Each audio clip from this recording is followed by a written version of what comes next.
The man known to history as Charles Manson was born on the 12th of November 1934 in the city of Cincinnati in the state of Ohio. The identity of his father is not 100% certain.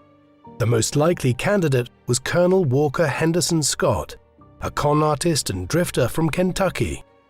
Charles's mother was Ada Kathleen Maddox, also a native of Kentucky. She and Henderson had been involved in a relationship in 1933 and 1934, which led to her becoming pregnant with Charles. When she informed him of the pregnancy, Henderson, whose given name Colonel was actually his name rather than any military title, claimed he had been called back for military duty and left her. He died years later from alcoholic-related liver disease. Charles would never know Henderson, if indeed he was his father. Instead, his surname Manson derives from a relationship which his mother Ada began with William Eugene Manson, a man she met and quickly married while she was pregnant with Charles. They would divorce less than 3 years later, but Charles has become synonymous with the Manson surname obtained from his mother's brief marriage, in large part because he used it as his surname in the 1960s. Charles Manson's early life was utterly dysfunctional. His mother was only 15 years old when she gave birth to him and had married William Manson, who was 10 years her senior and in his mid-20s. She was a reckless youth and mother who neglected Charles and would often disappear for days drinking around town, leaving her infant son with various babysitters or foisting him on William. Kathleen also allegedly engaged in prostitution. The cause of her divorce in 1937 was in part owing to William's complaints about her behavior as a parent. To compound matters, in the late summer of 1939, Charles's mother and his uncle, her brother Luther, were arrested for carrying out a violent robbery. His mother was sentenced to 5 years in prison, and Manson was sent to live with his aunt Glenna, Uncle Bill, and their daughter Joanne in West Virginia. Joanne would later reflect on how unruly he was even at this young age, often deliberately causing trouble in an effort to garner attention from others. Manson's behavior became more erratic before he was even a teenager. In an interview which he did with the ABC presenter Diane Sawyer in 1993, Manson claimed that he had set fire to his elementary school in West Virginia when he was just 9 years old. He also engaged in petty crime, including robbing from local stores. Owing to his behavior, he was eventually sent to Gibbolt School in Indiana, termed a school for wayward boys. He arrived there in 1947 when he was 12 years old and spent several months at what was a juvenile detention center in all but name. He escaped from Gibbolt before the end of 1947 and spent a period of time as a homeless drifter before returning home. His mother was unable to manage him and sent him back to the reform school in Indiana. There followed a peculiar period in which he again left Gibbolt without permission and spent several months drifting around, picking up odd bits of work and stealing to support himself in Indianapolis. This was still around his 13th and 14th year, emphasizing the chaos in his youth when he was just entering his teens. According to Manson in later years, his already wayward behavior and personality was further damaged by his experiences in the late 1940s and early 1950s. He was arrested for theft in Indianapolis in 1949 and sent to another reform school, this time in Nebraska. Here he only lasted a few days before escaping with another teenager there by the name of Blackie Nielsen. They then headed to Illinois, where they ended up engaging in further criminal acts. Manson had already developed a fairly clear pattern by this time of engaging in robberies and other crimes, and being swiftly arrested as he was not very good at it. Illinois was no exception, and within a few weeks he was picked up by police again. The next judge he ended up in front of sent him to Indiana Boys School, another reform institution. If Manson's later recollections about his early life are to be believed, he was assaulted several times while detained at this latest juvenile center before he escaped early in 1951. 16 years old by then, he headed west, stealing cars and robbing to support himself as he went. Up until this time, Manson had managed to avoid being incarcerated in a full prison, his age ensuring that he was sent to juvenile reform schools, though clearly in the 1940s and 1950s these were not somewhere one wanted to be either. Yet by 1951 he had reached an age at which a judge would be unwilling to show further lenience given his existing criminal record. Thus, when he was arrested in Utah on charges of grand theft auto, not long after escaping from Indiana boys' school, he was soon psychologically evaluated and sent to a full adult prison for the first time in Virginia. As wayward and destructive as Manson's behavior had been up to that point, it began to take on a new and more sinister edge here, with the future cult leader being caught assaulting a fellow inmate. This was just the first of numerous recorded acts of sexual violence committed by Manson during his time incarcerated in Virginia.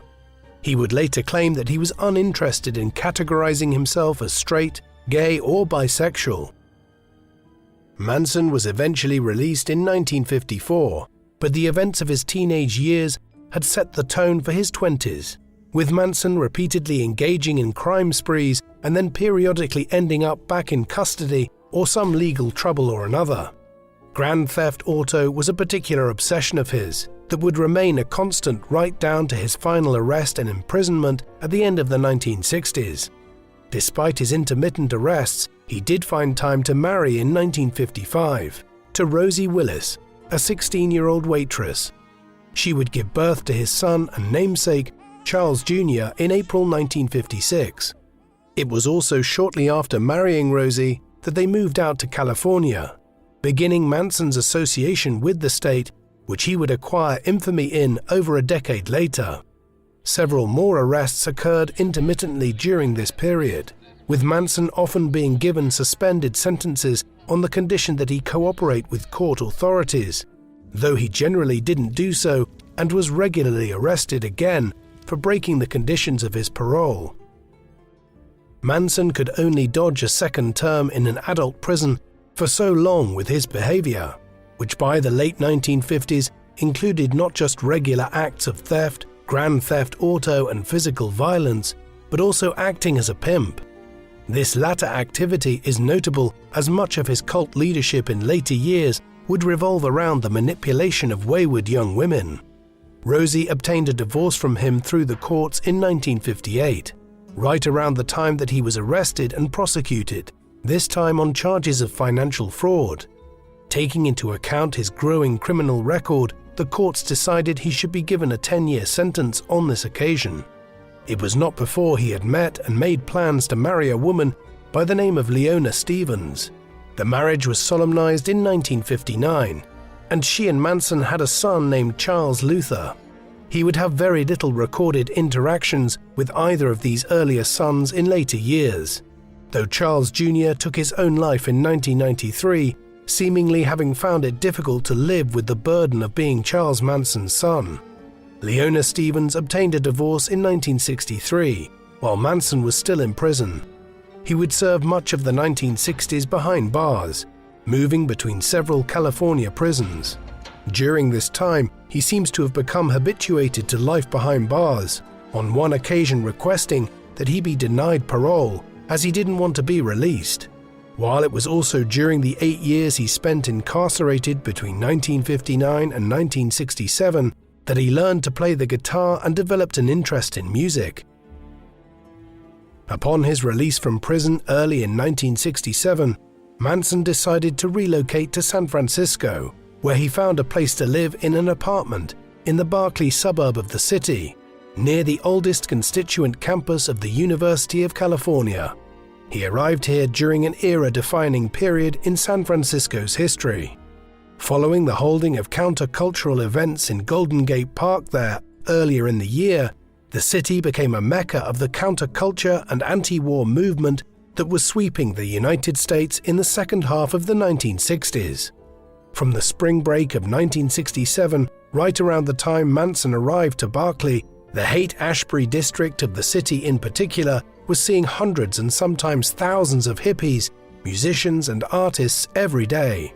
This would all culminate that summer when a series of festivals were held that drew upwards of 100,000 people to San Francisco, in what became known as the Summer of Love. No doubt there were many elements to the Summer of Love which were positive and sought to critique America's involvement in the Vietnam War, amongst other things. At the same time, the environment could also act as a magnet for unstable personalities.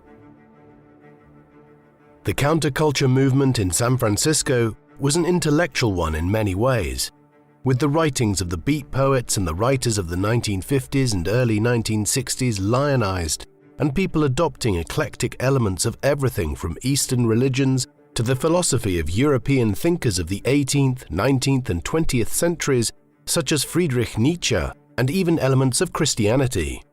These things were not inherently problematic in and of themselves, but such an eclectic collection of philosophical, intellectual and social ideas, when absorbed by an unstable individual like Manson, could be shaped into a fairly warped ideology.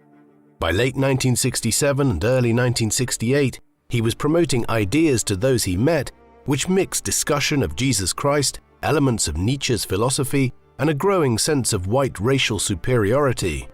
In particular, Manson had read about and seemed to promote the idea of living in religious communes, which harked back to the early days of Christianity or certain fringe groups that had prevailed in Christendom during the medieval period. This overlapped to some considerable extent with the tendency for hippie communes to emerge in San Francisco and other parts of the country in the late 1960s. As such, the movement Manson was about to orchestrate in 1968 and 1969 was born to some extent out of the counterculture movement in California in the late 1960s, though this does not mean it was representative of it. It simply is hard to imagine that he would have gained the following he was about to had it not been for the peculiar social conditions which prevailed here around the time of the Summer of Love. One sign of Manson's drift towards fringe religious and spiritual movements was his alleged association with the Church of Scientology in the 1960s. The details of this are somewhat fragmentary. The Church of Scientology had been established by the science fiction writer L. Ron Hubbard back in the early 1950s on the East Coast. He moved the organization's base to California in the mid-1950s, where he correctly believed its unusual religious ethos might flourish.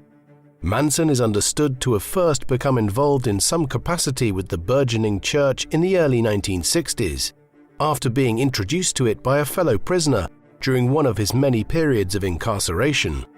He subsequently listed his religion as being Scientology, though his involvement with the movement across the 1960s was limited and certainly not sustained. Report has it that Manson had completed over 100 hours of auditing, an activity Scientologists engage in whereby a trained auditor allegedly cures an individual of their neuroses and spiritual problems. Furthermore, some of the other future members of the Manson family also had ties to the Church of Scientology. There is virtually no record, however, of any contact between Manson and the Church of Scientology during the late 1960s. In late 1967 and into 1968, Manson began gathering individuals around him in what would become the first stirrings of the Manson family. Operating in the Haight-Ashbury district of San Francisco, he portrayed himself as a guru and a latter-day Christian mystic of sorts. A clear pattern was quickly established. Manson attracted vulnerable women, many coming from damaged backgrounds or evidently suffering from one psychological issue or another. More than a few were still teenagers, often on drugs and susceptible to exploitation by a manipulative figure. These women soon began residing in and around the apartment of Mary Brunner, a librarian that Manson had begun a relationship with not long after arriving to San Francisco, and to whom his third son, Vincent Manson, was born in April 1968. By then, the Manson family had expanded to nearly 24 people. Amongst them, a number of individuals who would play a central part in the murders that followed in 1969. Charles Tex Watson was a man in his mid-20s from Texas who headed to Los Angeles around the time of the Summer of Love. Patricia Krenwinkel was a native of Los Angeles who was 20 years old in December 1967, had been bullied as a child and became a particularly vicious member of the Manson family. Susan Atkins was from California and had visited San Francisco late in 1966, when she was 18 years old, becoming a stripper there.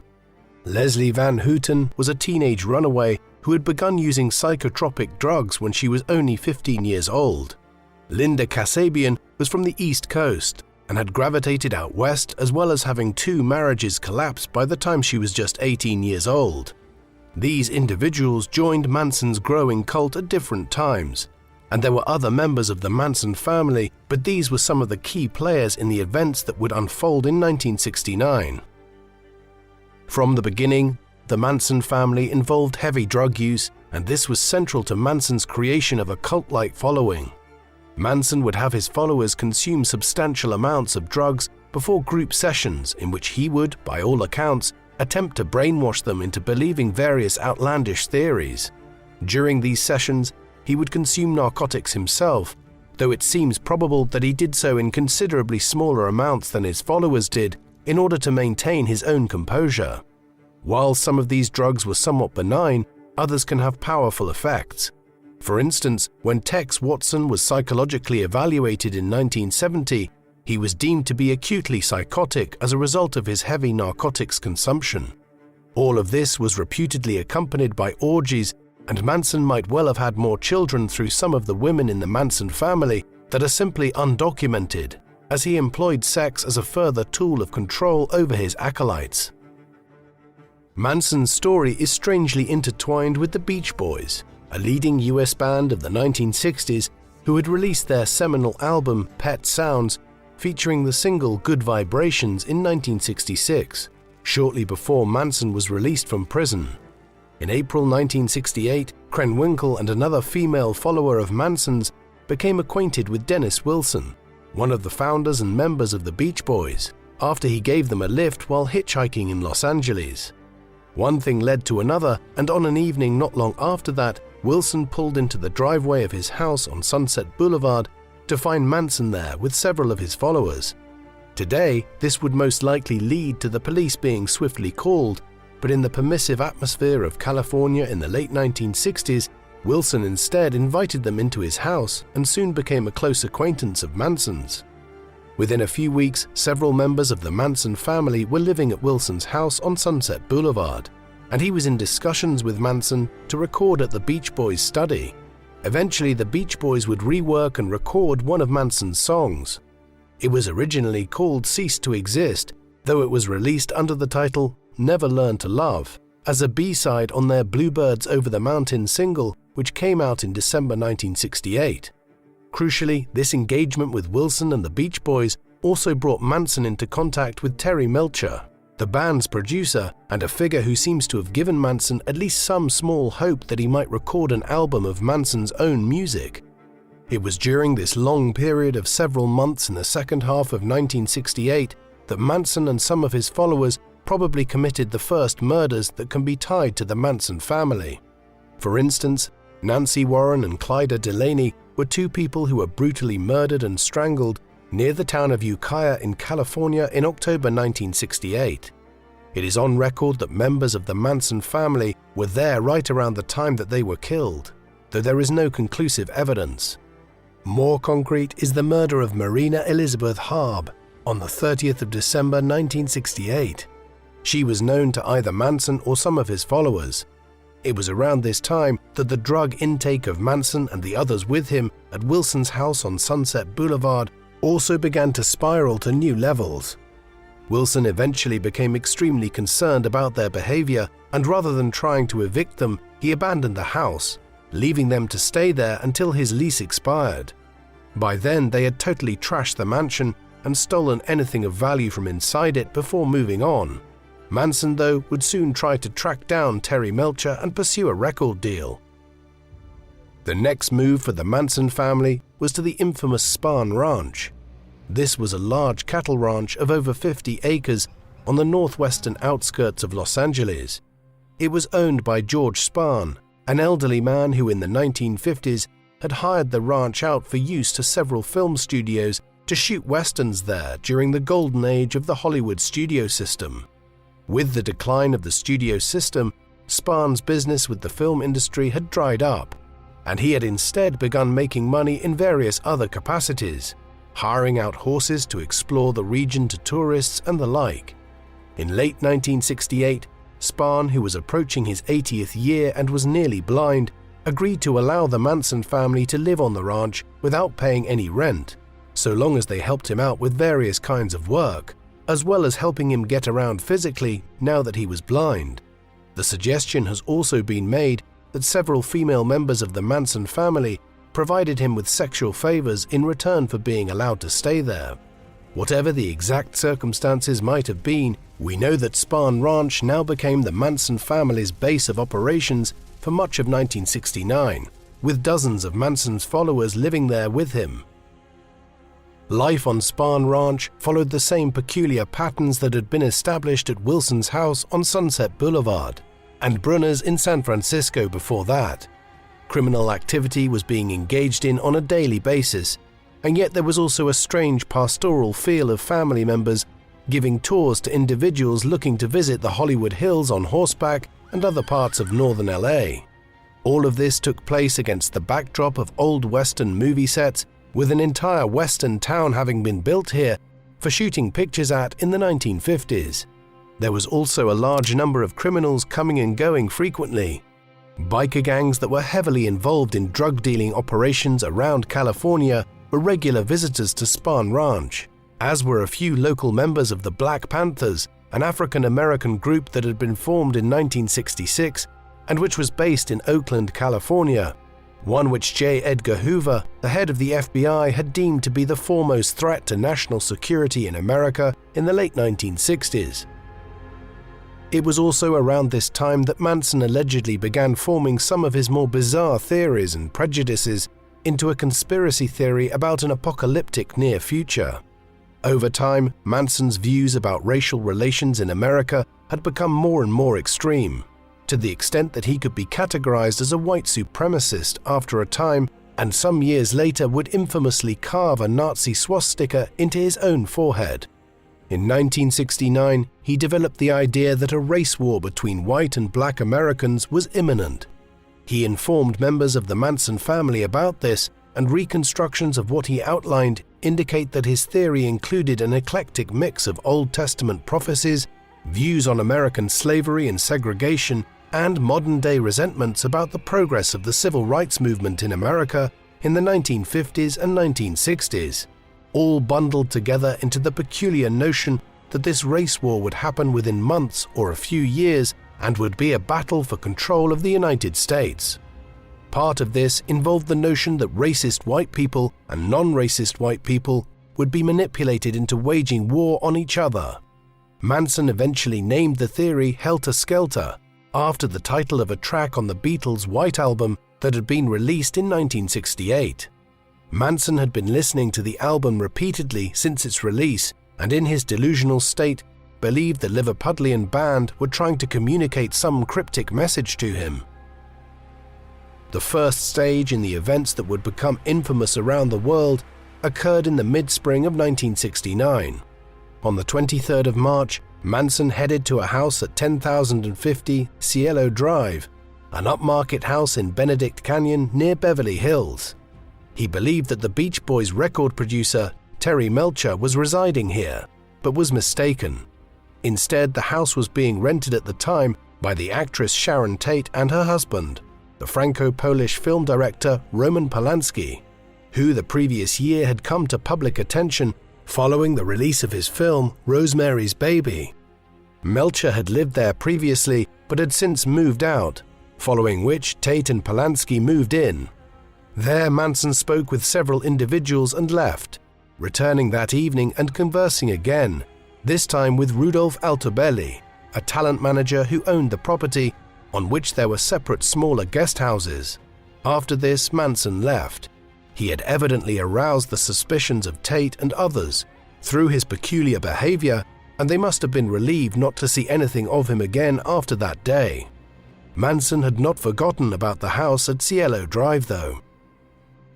What can collectively be termed the Manson murders began in the summer of 1969. The first confirmable killing was a man in his early 20s called Bernard Crowe. He was a figure who was associated with the Black Panthers, and who was involved in a drug-dealing operation with members of the Manson family and had fallen out with them, leading to threats and tension.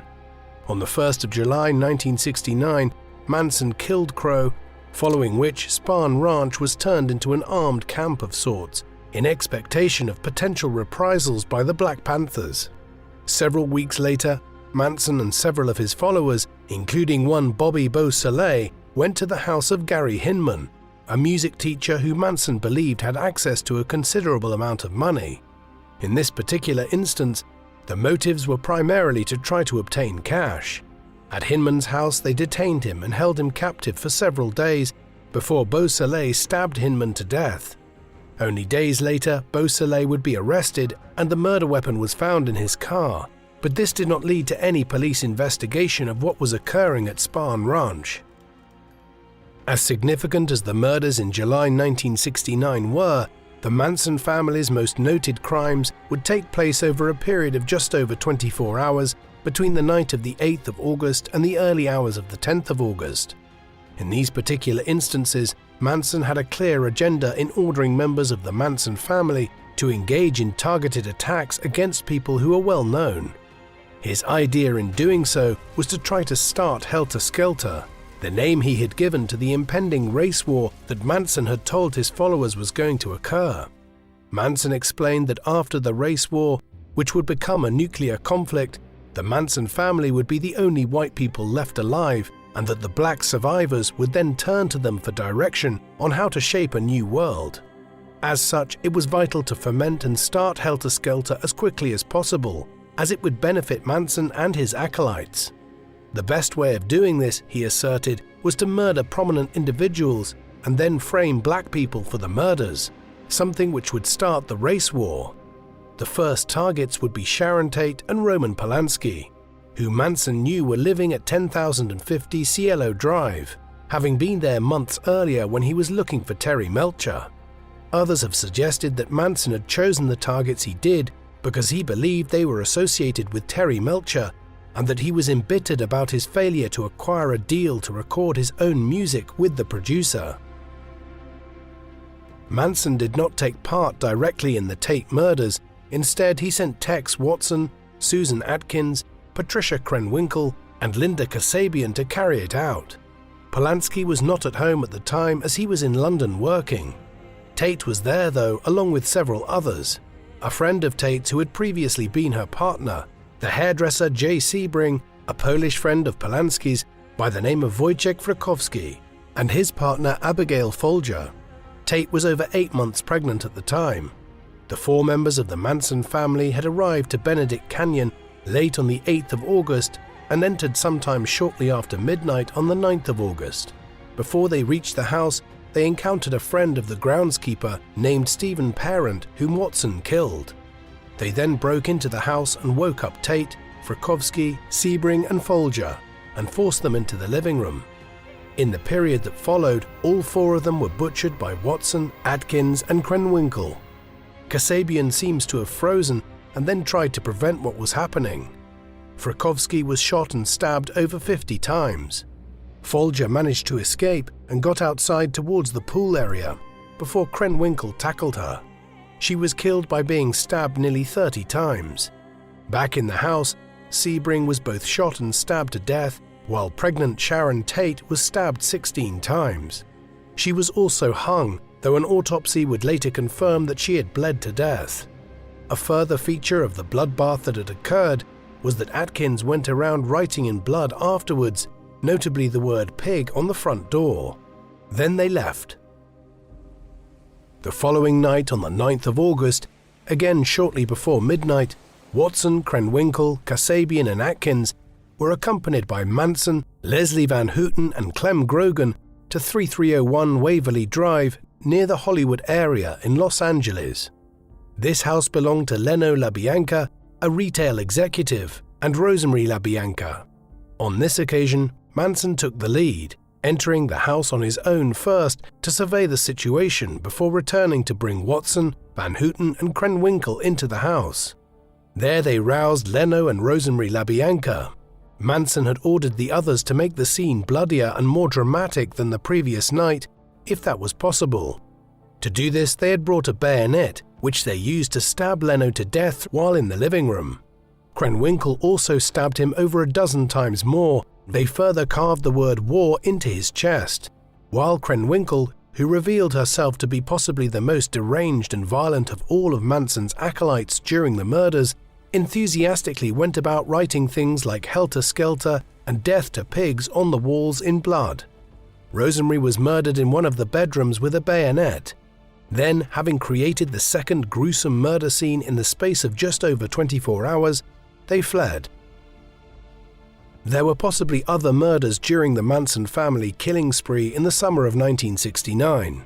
On the very same night as the LaBianca murders, they had gone to the home of Saladin Nader, a Middle Eastern actor, with the intention of killing him too. But Kasabian was sent to do it and claimed afterwards that she foiled the plan by heading to the back door of someone else's apartment. A teenager by the name of Mark Waltz was seemingly kidnapped from Santa Monica Pier when fishing in mid-July and killed, his body being dumped on Mulholland Drive afterwards. He was known to associate with the Manson family at Spahn Ranch and possibly was killed on Manson's orders. In late August 1969, a stuntman by the name of Donald Shea, who was working for a time at Spahn Ranch, also disappeared. His remains were found 8 years later, and it is assumed by most who have studied the Manson family's activities that he was killed by them a few weeks after the massacres at the Tate and LaBianca homes. Several other murders occurred in the autumn and early winter of 1969 that can be tied to the Manson family in one way or another.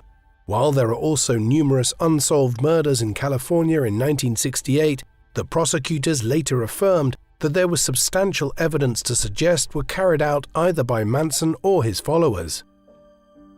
The Tate murders were high-profile and sinister enough that substantial police resources were deployed in their aftermath to try and discover who had been responsible for the killings. As the investigation developed, the police began to think that there might be connections between the Tate and LaBianca killings. Noting similarities in terms of the weapons used and the manner of the killings, with stab wounds inflicted and writing in blood on the walls. William Garretson, the caretaker who lived in the side guest house at Cielo Drive where Tate and Polanski were residing, was briefly arrested and questioned. Investigators finding it hard to believe that he could have been at home on the night in question and have heard nothing, particularly since Folger had managed to escape outside to the pool area before she was killed, and must have shouted or made some noise. He claimed he had only realized something was amiss the following morning. He was eventually released and cleared of all suspicion. After this, the detectives had few promising leads, and the cases were hampered by the unwillingness of detectives investigating the Tate and LaBianca murders to amalgamate the cases into one investigation or to share their leads. The police eventually homed in on the Manson family through a series of fortuitous events. Firstly, several members of the family were arrested in mid-October 1969 by the county sheriff, not for anything to do with the murders, but for a completely unrelated incident in which they were deemed to have vandalized a national monument at Death Valley National Park in the Mojave Desert, along with claims that they were running a Grand Theft Auto operation from Spahn Ranch. Manson was amongst those arrested during these initial unrelated events just a week after the Tate and LaBianca murders. The weak link, once several of the Manson family members were in prison, proved to be Susan Atkins, once she and several others were detained. She confessed to the murders to two fellow prisoners, who then alerted the authorities to what she revealed. From there, police began looking at the possibility that members of the Manson family had been involved in the murders and were soon building a compelling dossier of evidence to that effect, notably when they tracked down some members of local biker gangs who had been in contact with the Manson family at Spahn Ranch. With what seemed like a bulletproof amount of evidence, the police moved in the early winter and arrested many more members of the Manson family. Charges were soon pressed in the California courts to charge them with the Tate and LaBianca murders, though prosecutors were already aware of the possibility that Manson and his followers had been involved in several other murders. The Manson family trials, which began in the summer of 1970, became some of the most sensational court cases in modern history. In the foremost trial, Manson was the defendant along with Susan Atkins, Patricia Krenwinkel, and Leslie Van Houten. Press attention was intense, and Manson himself and several other members of the family seemed to revel in the attention. Susan Atkins boasted that they had intended to engage in other high-profile murders if they had been allowed to in order to foment helter-skelter, including the actors Steve McQueen, Richard Burton, and Elizabeth Taylor. Manson's lawyer, Ronald Hughes, was killed while camping not long after he had dropped Charles as a client, claiming he believed that Leslie Van Houten could be defended legitimately as she had only been 19 at the time, and Hughes argued she had diminished responsibility. It was widely believed at the time, though never proved, that members of the Manson family had been responsible for Hughes's murder. The trial otherwise ran for the better part of half a year. At one point in it, Manson appeared having carved an X into his forehead, and several Manson family members followed suit, including some who had not been charged with any crimes and who showed up to the court every day to try to disrupt proceedings outside, some menacingly carrying large hunting knives. Testimony was shocking, with new witnesses appearing to allude to other potential murders, while there were constant disruptions as Manson, who demanded to be allowed to question witnesses and defendants, rambled in a broadly incoherent fashion at times. One of the key witnesses was Linda Kasabian, who was granted immunity for testifying against Manson and the other figures who had been involved in the Tate and LaBianca murders. The court proceedings drew to a conclusion for the most part in November 1970, though they were further disrupted by Hughes's murder. The jury gave their decisions at the end of January 1971, by which time Manson had shaved his head and was claiming to be the devil. All 4 defendants were found guilty on 27 different charges. In delivering the verdict, it was noted that while Manson could not be found directly guilty of having committed the Tate or LaBianca murders, he was culpable in all cases, as he orchestrated and ordered the murders. 2 months later, the judge ordered the death penalty for all 4. They would never be executed though, as a state ruling in 1972 essentially brought the death penalty to an end in the state of California. All 4 had their sentences commuted to life in prison. Over the years, they would regularly have parole hearings, often televised given the public interest in their cases. These would almost universally result in rejections. Manson would never be released and stopped attending his parole hearings after a time. Susan Atkins died in prison in 2009. Patricia Krenwinkel is still in prison and is the longest-serving female prisoner in the state of California. Leslie Van Houten was released from prison in 2023 at 73 years of age. She had been recommended for parole for several years, having been deemed to have been genuinely remorseful for what she had done. Many other members of the Manson family were arrested and incarcerated in the course of the 1970s, though the group was so large and the levels of culpability in their crimes varied enough that some people could never be charged with any crimes. Inevitably, given the public fascination with the Manson killings and the almost occult element to them, conspiracy theories have arisen surrounding the Manson family in the decades since. Many of them are outlandish. That said, there are also a lot of facts about the case which remain highly peculiar. One is the question of how Manson and several other members of the Manson family, such as Susan Atkins, who already had major criminal records by 1968 and 1969, were even in a position to carry out the murders. These were individuals who were known to the authorities and had cases open with parole officers in the late 1960s. Examination of their police files by journalists who have studied the case since have revealed not just bureaucratic oversights in allowing Manson and others to not be arrested in the year or so prior to the murders, but what could also be interpreted as a deliberate attempt to keep them out of jail. One theory holds that police in California at the time were attempting to use the Manson family in some way to undermine the Black Panthers, who were viewed by the CIA at the time as posing a major threat to civil society in California.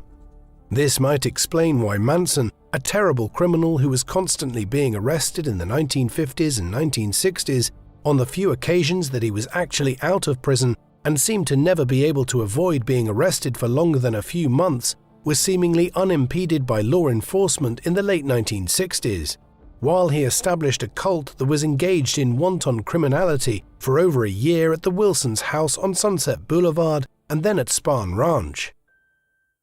It has also been suggested that the idea that the killings were engaged in to try to foment helter-skelter, Manson's supposed race war, was overstated by Vincent Bugliosi, one of the lead prosecutors on the case, who was determined to forge a political career out of the whole affair, in his book Helter Skelter, co-authored with Kurt Gentry and published in 1974.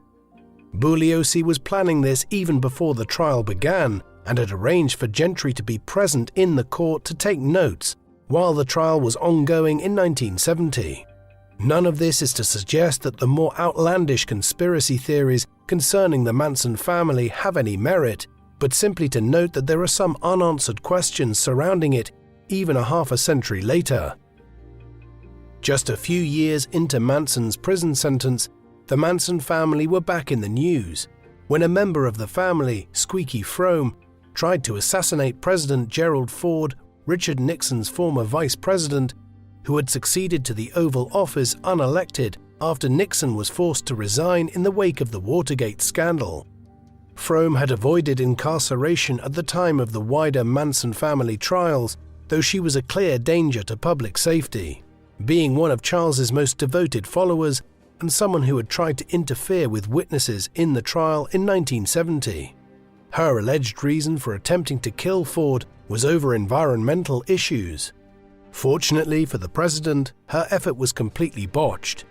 Although she had a handgun and managed to get within feet of Ford while he was on an official visit to Sacramento in California on the 5th of September 1975, she had neglected to load a bullet into the chamber of her antiquated weapon, and so when she attempted to shoot Ford from point-blank range, nothing happened. She was quickly bundled away by the Secret Services and charges were pressed. She received a life sentence for the murder attempt, of which Fromme served 34 years, being released in 2009. Manson spent his first years behind bars at Folsom Prison. He was transferred from there to California Medical Facility in 1976, a prison in Central California for prisoners with medical illnesses and who are to be psychologically evaluated. He spent the next 9 years here and might have spent longer had it not been for a serious attack in September 1984. During this, a fellow inmate, who believed God had told him to kill Manson, doused the former cult leader with paint thinner and set him on fire. Manson ended up with moderately severe burns and had to be treated for several weeks. Following this, he was transferred out of the California Medical Facility and sent to San Quentin Prison in the summer of 1985. Finally, 4 years later, in 1989, he was transferred to the state prison at Corcoran. He would spend virtually all of his remaining life, a period of nearly 3 decades here, barring a spell of just over a year at a maximum security facility at Pelican Bay State Prison, the latter being a punishment for Manson having been implicated in a drug distribution ring at Corcoran in the mid-1990s. The terms of Manson's confinement during these years were strict. He was provided with his own cell in one of the maximum security wings of Corcoran, where he was confined near other notorious California murderers. An interview with prison staff in 2009, when he was in his mid-70s, revealed that Manson spent most of his time alone in his cell. He received quite a lot of fan mail from people who either believed that Manson had been framed in some fashion and who were adherents of various conspiracy theorists, or people who, for one peculiar reason or another, had come to view him as a sympathetic figure. He was allowed visitors, and some people did occasionally call, though it was noted that he tended to add and remove people from his visitation list for seemingly unknown reasons from time to time. There were also various efforts made during his long years of incarceration to diagnose Manson. No conclusive explanation for his behavior was ever reached. With some contending, he displayed signs of severe schizophrenia and other psychological conditions. Others claimed Manson was pretending to be insane, with various motives put forward to explain this. while further reports, which are probably closer to the truth, argued that Manson's behavior over the years was owing to a combination of many different factors, including his own life experiences and his innately imbalanced psychology, compounded by a severe intake of psychotropic drugs in the 1960s, which made an already delusional and violent character even more unstable. Beginning in the mid-1980s, after he was transferred to San Quentin and then later to Corcoran, Manson was interviewed several times by prominent media figures for major American television networks. When he was, audiences were surprised to see that at some stage during his time at California Medical Facility or somewhere else, he had decided to carve a Nazi swastika into his forehead between his eyebrows where earlier he had carved an X during his trial. Charlie Rose interviewed Manson in a show that went out on CBS in 1986, followed by an interview by Geraldo Rivera in 1988 for a documentary he was making on Satanism in 1980s America. Perhaps the most revelatory was a 1993 interview with Diane Sawyer, in which Manson's behavior was incredibly erratic and unhinged. In all of these interviews, he came across as combative and provided often meandering and incoherent answers to many questions put to him. This included strange defenses of his actions in which he claimed everything he had done had been out of love for God, and seemingly because of his broken background, with Manson claiming that those who were in prisons in the United States were generally there because they had been neglected by fathers who came back damaged from serving in the Second World War.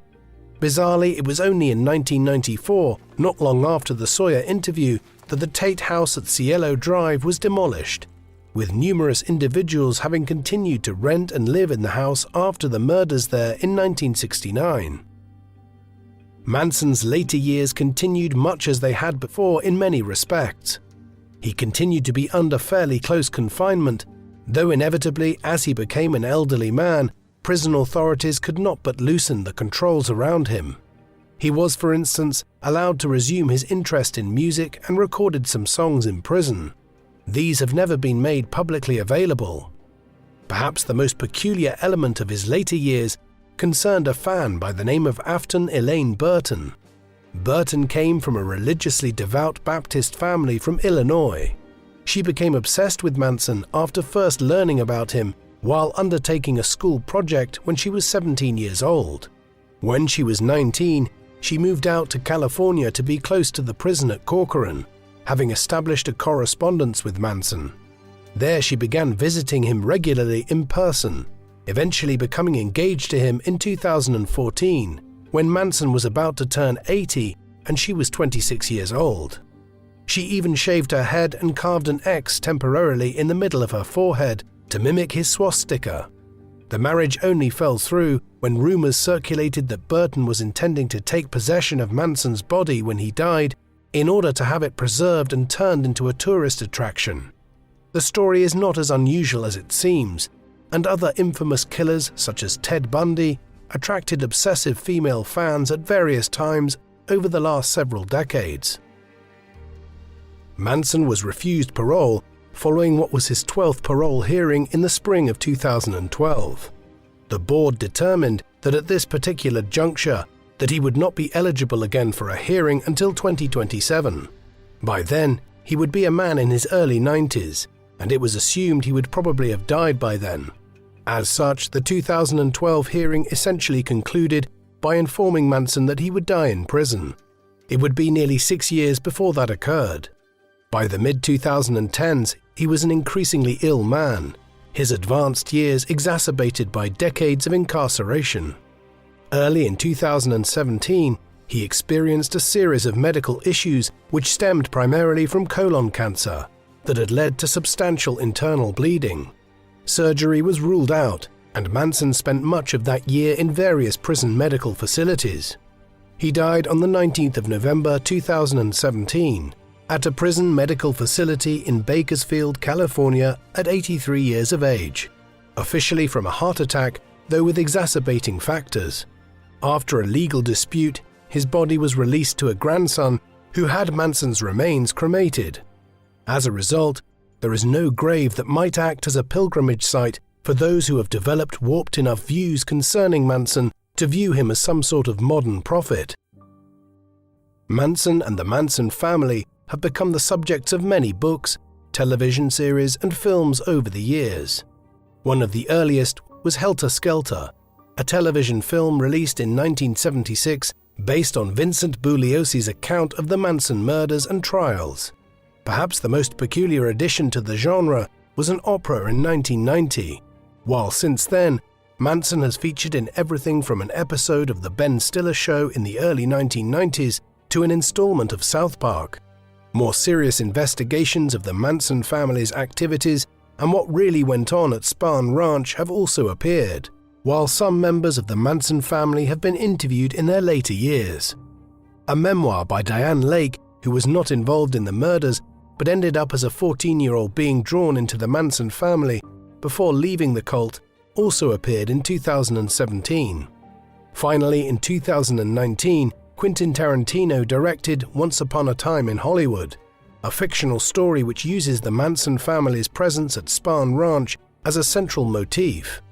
Overall, Charles Manson's story has never been out of the public consciousness since the late 1960s. Charles Manson was one of the most notorious figures in American life in the second half of the 20th century, with the Manson family becoming synonymous with violent cult activity, above all owing to the brutal Tate LaBianca murders. The circumstances around these and other murders committed by his followers may have been shadowy enough that Manson was able to claim some degree of limited responsibility for them, as he was not present during the Tate murders. But there is no doubting that he was culpable for everything that happened and orchestrated it.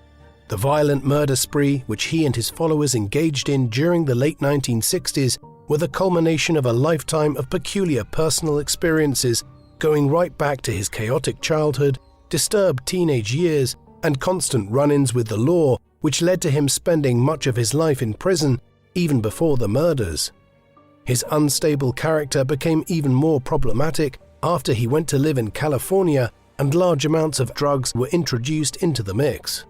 All of this combined with the eclectic social environment of San Francisco and Los Angeles in 1968 and 1969 to allow him to garner a cohort of impressionable and unstable followers, many of them young, troubled women who were responsive to Manson's increasingly paranoid and deranged theories about impending race wars.